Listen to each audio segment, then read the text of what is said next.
ஜீப்புன்னு எடுத்துக்கிட்டாலே என்னைய பொறுத்த வரைக்கும் சொல்கிறேன்.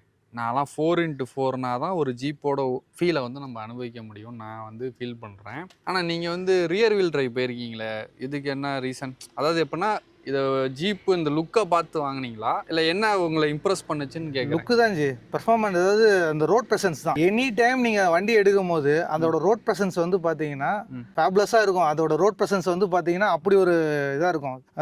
அந்த நம்ம இது ஆல்ட்ரேஷன்லாம் பண்ணியிருக்கோம் நம்ம.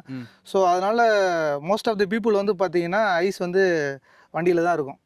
ஓகே, ரோட்ல போறப்ப பப்ளிக்லாம் அப்படியே பாக்குறாங்க. அது உங்களுக்கு ஒரு என்கேஜா இருக்கு. அது என்கேஜா இருக்கும். இன்னொன்று நம்ம நண்பர்லாம் நிறைய பேர் இதோட ஹை ரேஞ்ச் ஆஃப் வெஹிக்கிள்லாம் வச்சிருக்காங்க, ப்ரீமியம் வெஹிக்கிள்லாம் வச்சிருக்காங்க. பட் இருந்தாலுமே நம்ம வண்டி பார்க்கும்போது ஒரு 15 to 17 lakhs வந்தாலுமே அதோட ப்ரைஸ் கம்மி தான். பட் ஆனால் அதோட ரோட் ப்ரெசன்ஸ் வந்து பார்த்தீங்கன்னா எவ்ரி டைம் எடுக்கும் போது ஒரு நியூ கார் எடுத்துட்டு போற மாதிரி ஒரு ஃபீல் இருக்கும். அந்த ஒரு உற்சாகம் இருந்துகிட்டே இருக்குங்கிறீங்க. அந்த என்கேஜ்மெண்ட் வந்து இருந்துகிட்டே இருக்கும். இது தார் வச்சிருக்கங்க எல்லாமே ஃபீல் பண்ணியிருப்பாங்க. பர்டிகுலரா வந்து பார்த்தீங்கன்னா இண்டிபெண்டா டிரைவ் பண்ணோம், அதை என்ஜாய் பண்ணி டிரைவ் பண்ணோம், ஹில்ஸ் போனோம், ஃபாரஸ்ட் போனோம், இந்த மாதிரி ஒரு இதுக்காக தான் எடுத்தது.